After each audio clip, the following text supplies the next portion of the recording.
Okay. So, I mean, do you have questions for me out the gate, or should I kind of start off with like a general overview first?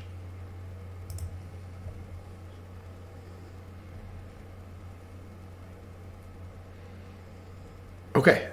Yeah. I'll give you like a 10,000 foot, and then we'll circle back and see if that answers all your questions or if it raises more. Sounds like a plan. Okay.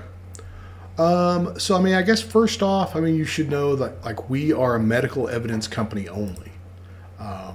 What I mean when I say that is like, we specialize in helping veterans that have legitimate claims, but just need either the medical evidence or the Nexus letter to win the claim. Well, that's what we provide, but that's all we provide, right? Meaning, like, I'm not a VSO, so I can't pull your medical records, I can't file a claim for you, that sort of thing. Okay? So it's just the medical evidence piece, and then how we do that is all telemedicine. So it's convenient. You can everything you do with me, you can do from your couch, right? You don't have to go anywhere. But so that means it's restricted. So the VA restricts us on what we can work together on. So the VA's got to be able to accept our medical evidence as credible. So in order to do that, we're limited to working together on things like mental health, migraines, sleep apnea, GERD, things like that. So, I mean, your feet, your shoulders, your knees, your back, your elbows, I mean, chances are, if it's ortho like that, we're probably not going to be able to work together on it. Okay? So I'm more about like the migraines, the mental health, and sleep apnea, the high value claims that really move the needle with regards to your service compensation percentage. Okay? Make them a good investment. So we are a third party company. That's what the VA calls us, is a third party. So we're not affiliated with the VA in any way, so we do charge for our services. Okay? So that's kind of who we are, and how we do it is this. So I'm about to send you another email. I've sent you a lot, I know. And then this email has a link to our website. Okay, so it's a pretty simple email. The link doesn't expire. So, like, if you're ready to rock and roll today, we can get to it, right? If you want to wait till after the holidays, we can certainly do that too. The link, it's basically like me sending you the link to Amazon.com. It never expires. But the link is basically to our website. So if you decide to go forward with us, you'd click on that link, you'd put the medical evidence that you want to work on in your shopping cart, and then you'd just check out. It's online shopping, just like you were buying something on Amazon. It's pretty easy, pretty straightforward. Once you complete the checkout process, then you're able to schedule a telemedicine visit with one of my docs. Okay, so it'll be a phone call, so you can do it from anywhere, just as long as you can speak in private. You don't have to go anywhere, I guess is what I should say. So then once that consultation is done, my doctor then writes you your evidence package and delivers that evidence package to you. And then you submit your evidence package to the VA. Because like I said, we can't submit the claims for you. Okay. So that's how the whole process works, man. That's typically 3 to 6 weeks for the vet. It kind of depends on how fast you want to move. So you can do it faster, you can do it slower. It's really up to you. But that's the whole thing.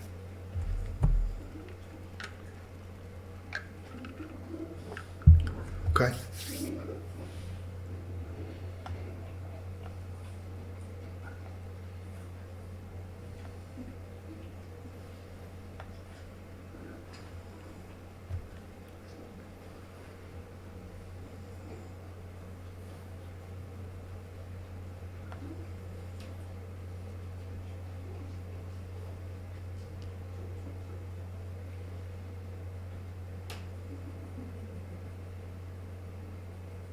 Okay, great question. Great question. Okay, so migraines is pretty unique in a lot of ways. There's a lot to break down there, so I'm going to give you a lot more information than what you asked for because I think it's important for you to be able to make an informed decision about your claim, right? So I'm going to download on you, okay? So I've got this same package that you're eligible to buy that I have in front of you right here. That's what I submitted to my migraines claim, and I won it at 50% secondary to tinnitus. Because so my story is I had ETS'd out of the Air Force in 1989. I didn't file my first claim till 2017. I didn't file my migraines claim till 2018. And I got this same package, and that was the only evidence I submitted. And I won the claim. Because I had self-medicated. So I never went to sick call while I was in the Air Force. And then as a civilian, I never, saw my civilian doctor either for headaches. I just took Excedrin, ice packs, trucked on. So I had zero medical evidence. So I got this package. So to answer your question, the differentiator is the Nexus letter, really. I mean, it's when you all boil it down. Because a diagnosis is not a Nexus. Those are two separate things. Right. So a Nexus letter, at a real high level, it's just a medical opinion that says this caused that. I mean, that is really an oversimplification. But when you get down into it, kind of get into the weeds on it a little bit, it's a legal document written by a medical professional that says this disease or condition was either at least as likely as not, or more likely than not, caused by or made worse by the veteran's military service or one of his other service-connected disabilities. So that's a lot, right? That's a big mouthful. But basically what that means is this caused that. But it's written by a doctor, right? So the reason you need a Nexus is because we're dealing with the VBA. So, right, the VA is two organizations. When you go to the VA for care, you're actually going to the VHA, Veterans Health Administration. So those are the doctors. They're responsible for your treatment, your therapy, your care, well-being. They'll prescribe you the pills till the cows come home, that kind of stereotype and stuff. But they won't write you a Nexus letter. So then when you go to, and we can get into why they won't write you a Nexus letter, but that's not the point here. When you go to get something service connected, now you're dealing with the Veterans Benefits Administration. These aren't doctors. Typically, they're not even veterans. They're bureaucrats, right? They're GS whatever employees. They're government employees. And they're regulated by the Code of Federal Regulations, the CFR. So the CFR tells them they've got to see a Nexus. So there's two ways to get a Nexus. One, you have history of complaint in your STRs, your service treatment records. So while you were on active duty, you went to sick call. Something got documented. Now, as a civilian, you're filing a claim. You've got a current diagnosis of whatever that thing was. Like, say your left ankle got jacked up while you were in. You went to sick call. They put a cast on it because you broke it, right? Then now you're out. You've had arthroscopic surgery. You got loss of range of motion. You got arthritis, whatever's going on with your ankle. So you've got those two things. When you submit that claim, the VBA sees that thread between those two things. The complaint while on active duty, current diagnosis. They look at that thread and they say, aha, Nexus, boom, claim awarded, right? That's one way.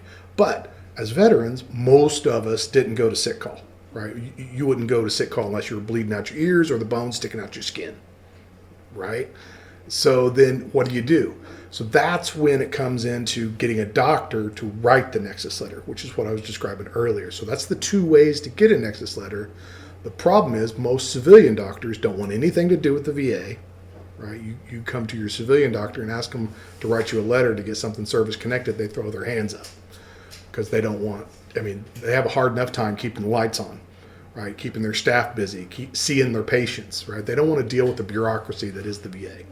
And even if you could find one that would write the letter, they typically don't know the proper format, verbiage, how to phrase it, that sort of thing. So you may or may not get the expertise that you need to help you win the claim. So then you go to the VA. The VA they'll tell you it's a conflict of interest or it's not their job or whatever. They won't write you Nexus letters either. So Nexus letter is what it really boils down to. The package that I have in front of you includes the Nexus letter, the DBQ, and the diagnosis. So that's a $750 charge. And about the price there. So you'll pay that at checkout. So I was describing that process earlier. When you go to checkout, that's when you'd pay that $750. But when you win the claim, when that moves you from 60 to 80 or 90, say, that's a $750, $950 jump in pay, right, per month. We won't get any of that. Right? That all goes to you and your family. And then if you're fortunate enough to be in line for some back pay because it's been denied, and now that you're in the appeals process, so you're accumulating some back pay from the VA. We won't get any of that either. That'll go straight to your bank account. But you do pay that fee up front. Okay, so that's how our pricing works. Okay. Correct. Yeah. So there is some risk involved. I mean, you do need to have a legitimate claim because the VA has a BS detector, right? I mean, you may be able to pull something over on the VA, but eventually it's going to catch up with you. They're going to find you out, and then you're going to owe that money. But so if the decision doesn't go your way, I mean, we will look at that. So there's no, we don't offer any kind of guarantee. We don't offer any kind of money back guarantee, but we do win majority of our claims, a high percentage, not 100%. If it was 100%, we could offer a guarantee. But if the decision comes back, and it's not in your favor, I'll ask to see your decision letter, and if there's something we did wrong, we'll fix it. All right. If there's something in the evidence that is wrong on our part, we'll handle it, no charge. Right.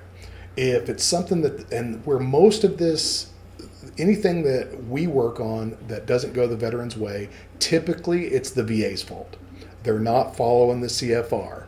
They missed a piece of medical evidence on the veteran's claim. They, miswrote down or misrepresented the C&P exam. Something to do with the VA not following what their guidance tells them to do. So we'll look at your decision letter and lay out your options.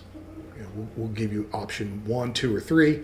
Usually there's at least a couple of contingency steps that we can take. So that's what happens if the decision doesn't go your way. But so I'm giving you more information than what you actually asked for, because you were just like, if I don't win it, I'm out that money, right? And the answer is yes. But we still have some contingency steps that we can take together.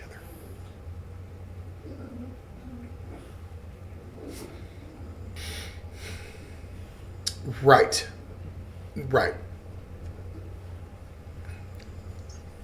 So PACT Act, you don't need me, right? So what the PACT Act does, so here's the steps that you could take. So remember, I'm not a VSO, so I can't advise you, but I can tell you, I can kind of lay out some data, so then you can make a decision, okay?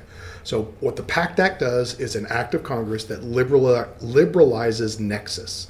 So remember I was telling you the 2 ways to get a Nexus letter? Well, there's a third way. The third way is these acts of Congress. But you still need to have a diagnosis. You can't just file asthma or any kind of rhinitis without having a current diagnosis. So if you've been diagnosed with that, and then your DD-214 shows that you were in a theater that is exposed to these PACT Act accepted regions, burn pit exposure, that kind of thing, then you just file the claim. Right, so you've got the current diagnosis. You were serviced in a theater that is exposed for these acts of Congress. You meet the 2 criteria for the PACT Act that would liberalize the Nexus. Yeah, so you just need to go get the diagnosis. You don't need me for that.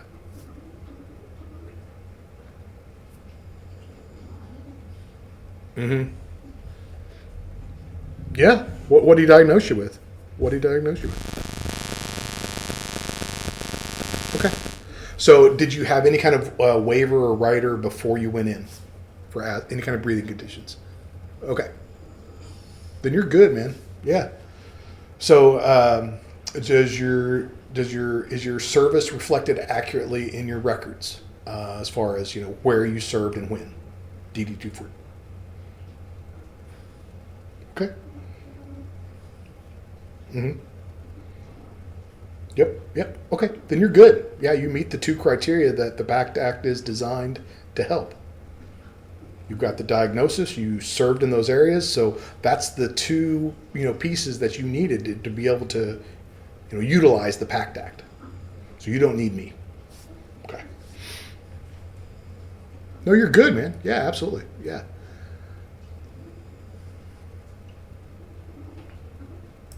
Mm-hmm. Yep, I sure can. So DBQ stands for Disability Benefits Questionnaire. So it's the VA's own form that we fill out for you. And what it does is it outlines the severity and frequency of symptoms or your attacks. So I'll use the migraines one for an example.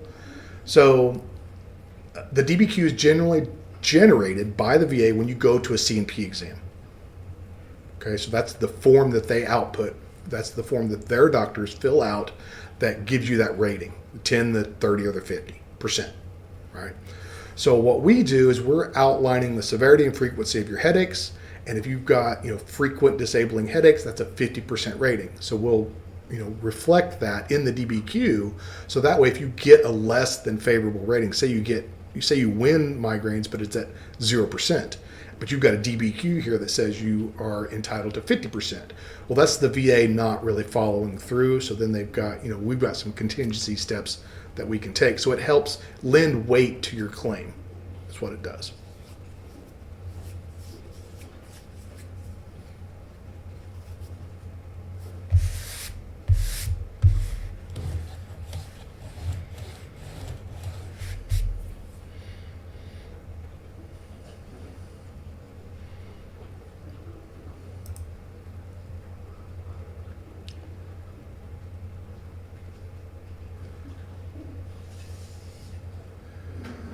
So the tinnitus is presumptive.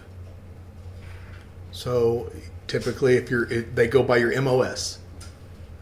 So whatever your role was in the service, if you've been, they concede that it's basically like the PACT Act, but for hearing. So the tinnitus claim, it's low-hanging fruit for most veterans. If you've been exposed to diesel engines, radar systems, mortar, live ammunition, jet engines, the typical stuff that we're all exposed to. If your MOS, falls into that category that you're exposed to that, you're going to win the tinnitus claim. Okay. And then the mental health, same thing. So if you're, combat deployment, because you're not a combat deployed civilian.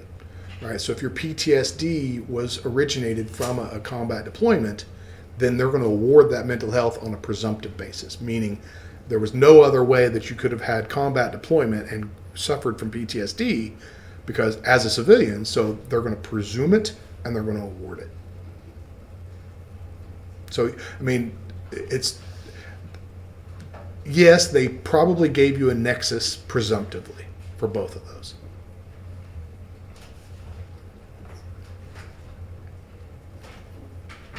No, you're good. That's good. Yeah, absolutely.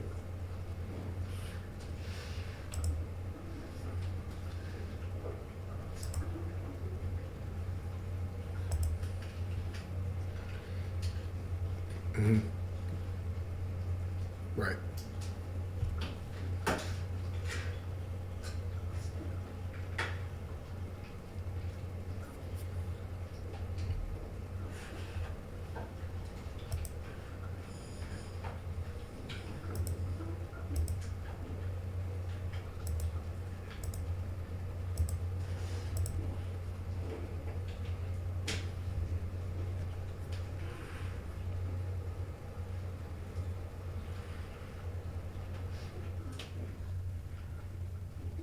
Yes. Yep. That's it. Correct. Yeah. So in order to file a supplemental claim, you've got to have new evidence.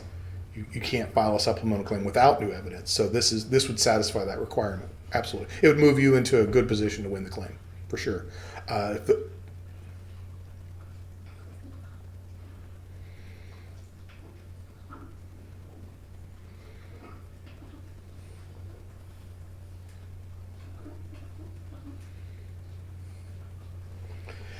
So you wouldn't, if the VA orders those, you should consider going to them, right? Or not. So that's claims advice I can't really give you. Now, what? Right. So a lot of the times the VA will automatically deny the claims if you don't go to the C&P exam. So, okay. So Now, the reason I kind of answered that the way that I did is because what you get from us is a fully developed claim packet. It's everything the VA needs to decide your claim. They don't need to order a C&P exam. There's nothing in the CFR that says anytime the veteran submits a claim, a C&P exam has to be ordered.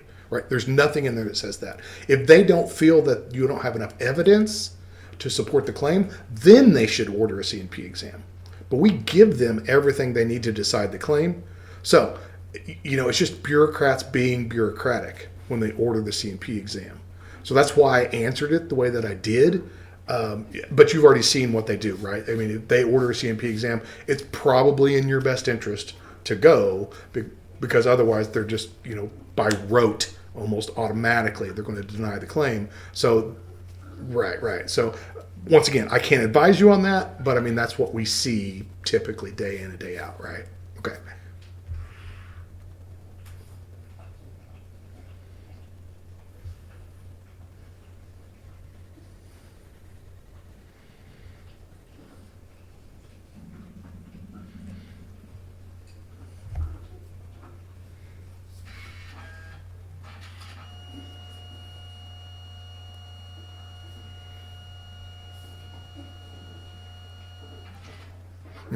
Okay.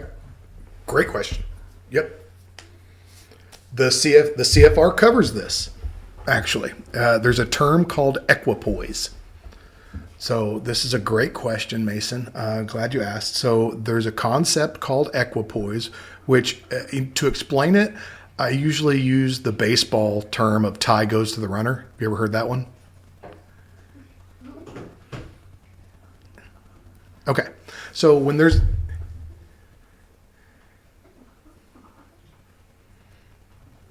Right. Yep. Tie goes to the runner. So equipoise and the CFR at the VA is the same concept. And basically what equipoise states is if there's two differing medical opinions, it should favor the veteran. The benefit goes to the veteran. So if the VA has a doctor that has opinion A and your private doctor, which is what we are, right? If you go forward with us, my doctor becomes your doctor. If they have opinion B, then the VA should find in favor of opinion B because it favors the veteran. So that's according to the CFR. So so that's what I was getting back to earlier when I said something like, the VA is not following the CFR. We'll guide you on that and show you where they're not, and then that puts you back in the ballgame if the claim doesn't go your way initially.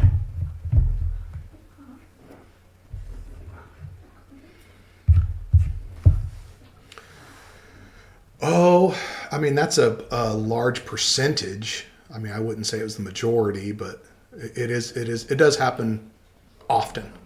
Yeah, but I mean, people don't realize the value of medical evidence, and that's what the VBA stands on.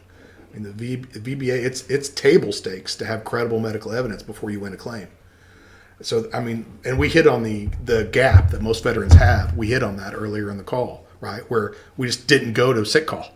So we don't have anything in our STRs. So then you're fumbling through this as a civilian. Now you're an outsider trying to get in, right? Instead of when you were in, just documenting everything. But the culture tells us, don't go to sick call, right? So I mean, that's kind of where we're at with this is, the medical evidence is key. You really got to have that to win a lot of these claims.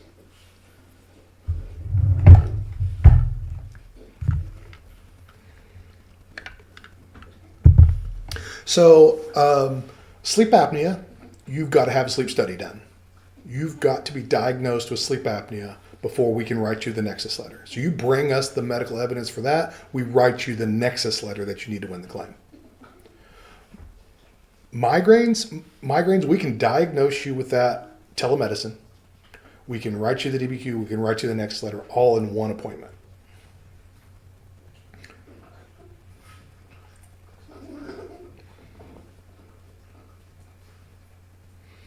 Correct.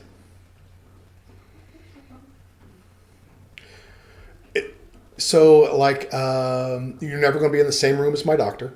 So, there's one difference right there, right? And then we're not equipped to diagnose you with sleep apnea. So, you've got to have that done. The missing piece, like most veterans get diagnosed with sleep apnea at the VA, right? They go to their sleep study. The sleep study was done by the VA or ordered out through community care by the VA. So you've got it done by the VA. So then you turn around and you file the claim and they deny it. And the vet's like, what the hell? Yeah. You guys ordered this sleep study. You diagnosed me with sleep apnea. Then when I go to file the claim, you deny it. Well, every decision letter comes back with no service connection. So what they're telling you there is there's no nexus. The nexus equals service connection. It's a medical service connection, right? So you've got the diagnosis, you've got all the medical evidence, you don't have the nexus, and the VHA won't write that nexus, but we will. So you've already been diagnosed with it. You show us proof of that diagnosis. Then if you have a logical medical connection point, which you do, when you're already service connected for a couple things that we can write sleep apnea secondary to. So then we write it on a secondary basis, right? So that's how you win it at the VA.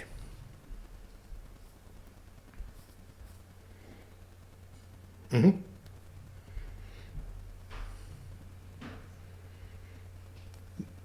Not at all. Not at all. That's a great question too. Okay. So, like I'm service connected on a primary basis for tinnitus. I got tinnitus at 10%. Okay. Then I came back and I got this same package. Remember, I told you 4 migraines, and I filed migraines secondary to tinnitus, and I won migraines at 50%.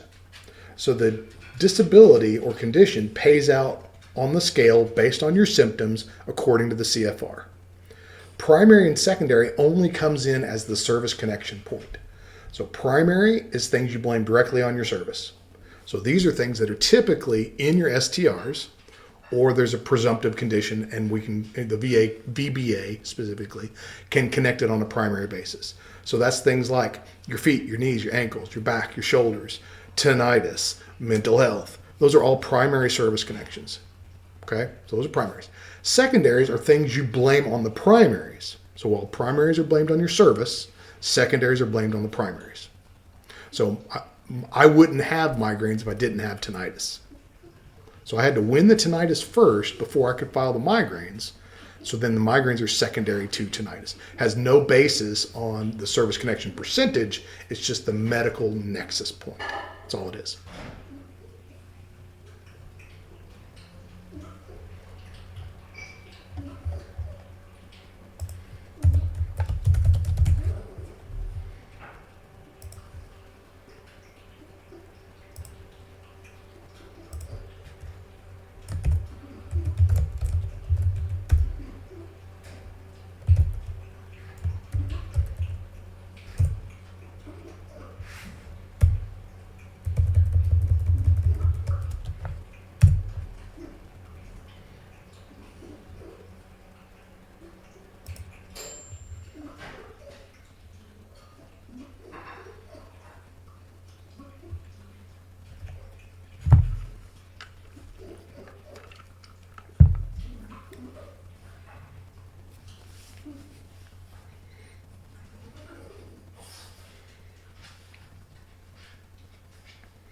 Remember, I ETS in '89, and I didn't file my migraines claim until 2018.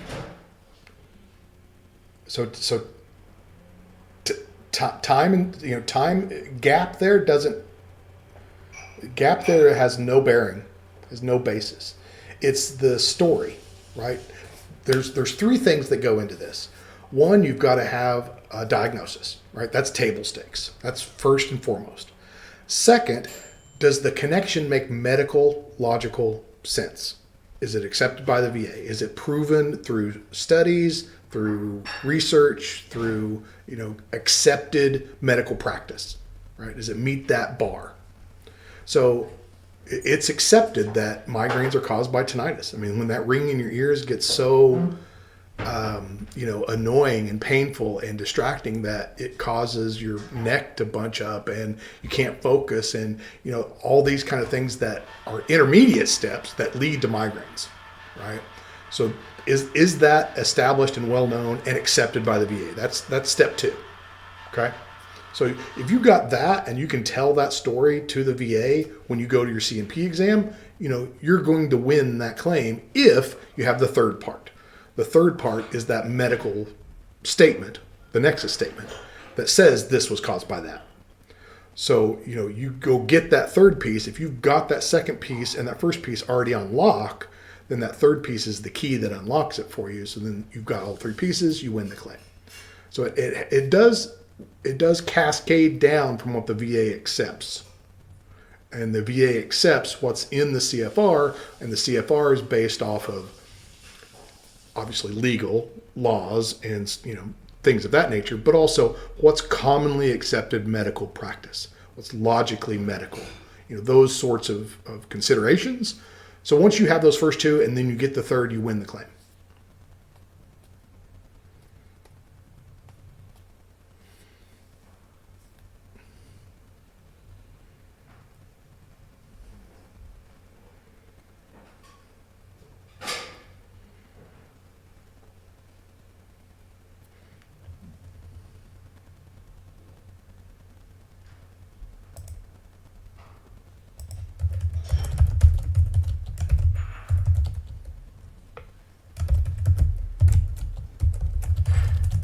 Sorry, I'm taking notes. I'm letting the next vet know I'm going to be a little late.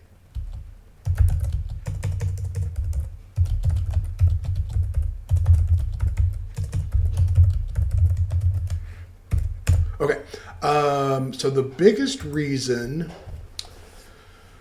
was how I don't have a good equipoise is a big one. I mean, we already hit on that. That's a percentage. It's probably 30%. Where the VA is just not considering. They've got two differing opinions and they didn't favor the vet. So that is a clear miss on the VA's part. So that's I would say that's probably 30% of what I see. Then the other part is like the vet isn't, like I've had a guy go in there, we had put a very structured claim together for him based on an interview with him, based on his treatment records, based on all these facts, and then he goes into the C&P exam and he doesn't talk about the same thing that his evidence indicates. So he was focused on what was bothering him that day as opposed to what's been bothering him for years. And it looked like an apparent story inconsistency. And the VA denied it. So we were able to get that overturned. But if the vet isn't consistent in what his evidence indicates and then go into the C&P exam and stay on message, the VA is going to see that as inconsistent. They're going to deny the claim most likely. Right? It's going to depend on whose desk it lands on at the VA, but more than likely they're going to deny that claim.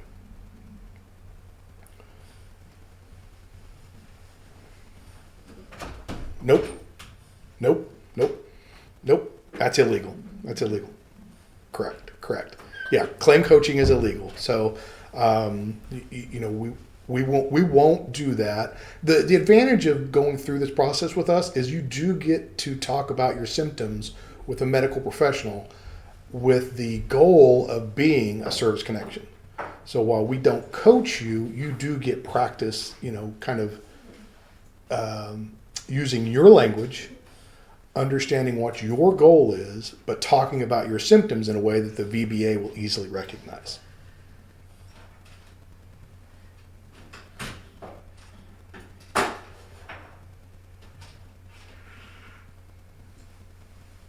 You're good, man. I'm enjoying this.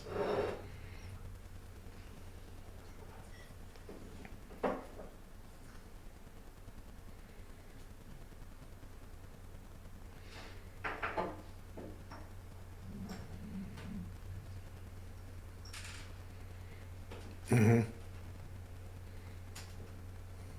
Right. Okay. So you're getting to why this industry exists, really is what you're getting to. So, I sent you a few biographies of a few of our doctors, and you'll know a couple of them used to work at the VA. A couple of them used to do C&P exams at the VA. So they're very well versed in the verbology and the phraseology, whatever you want to call it, that the VBA is looking for, and they're able to kind of write that evidence that's very convincing and is, legally, ethically, and credible for the veteran. And that's what you need to win the claim, right? So they're able to do that. But you're asking why we're able to do it where others aren't. So others are, right? We're not the only player in this field. I would say one of the things that makes us unique is we charge up front. And so that may seem like a little bit of a disconnect there, but by charging up front, we eliminate all these guys that have BS claims, right? Because nobody's going to invest $750 in a claim they know is not legit. They're just not, right? So then that protects the integrity and ethics of my doctors, my med staff. They know we're never going to be a letter mill. And that's what some of these other services are called, is a letter mill. You pay the fee, you get the evidence, right? We're not that. If you don't have a legitimate claim, we're not working with you, basically. Because we know the VA has a BS detector, right? So, these letter mills, they may help a veteran get over on the vet, but the VA is eventually going to catch up to that. And then you're going to owe thousands of dollars, right? So we don't want that. That's a customer service nightmare. It's bad reputation. It's bad business. It's illegal. It's unethical. We don't want any part of that. So by charge, I used to work at a different service, and yeah, I did see that happen. Yeah. It's bad. It's bad news. Bad mojo for sure.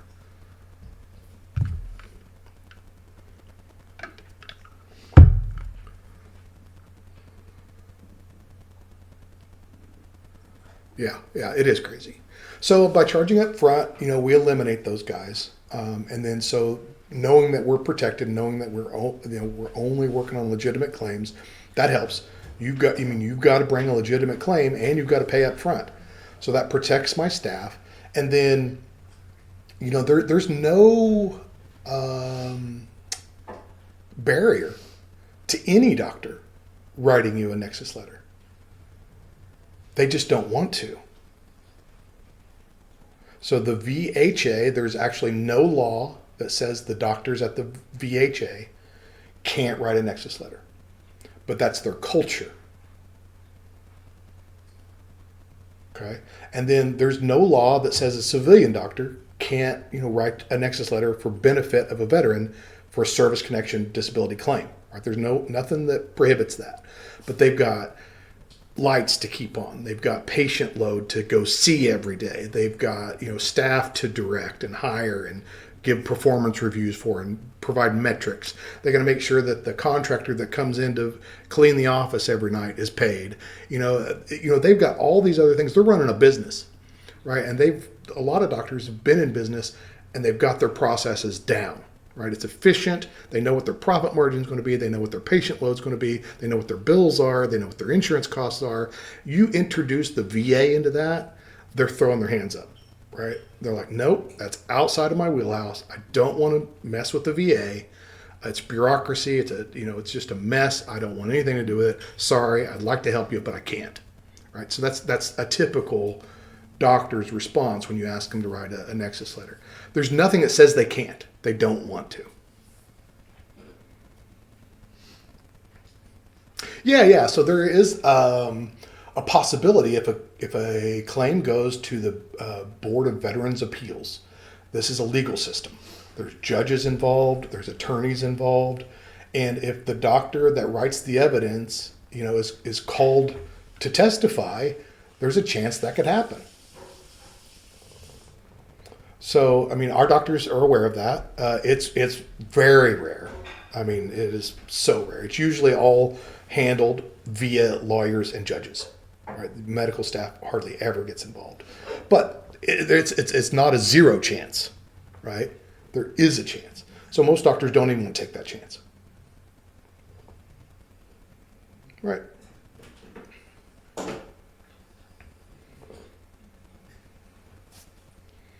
You bet, Mason.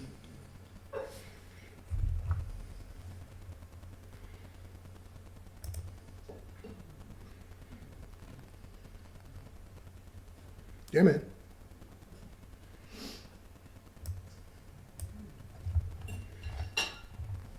Mm-hmm. Yeah, so that's basically an intake form. Anytime you see a doctor, you're filling out their intake form. The difference between our intake form and any other doctor's intake form is we'll give you a go, no-go. So if you're a go, then you're able to put that package in your cart and you're checking out just like what we talked about. If you're a no-go, we'll tell you, hey man, for some reason we don't feel like we can write you a credible medical evidence to help you win this claim, please don't go forward. All right. So that's the difference in my intake form versus some of these others. You'll get a go, no go.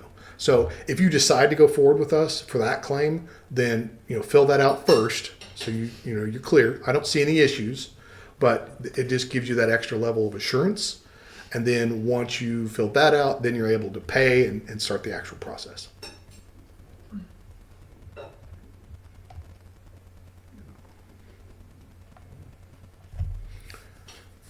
No, we only have that form. No, so we only have that form on the things that we are going to provide you a diagnosis on. So those are things like migraines, IBS, and GERD. Yeah.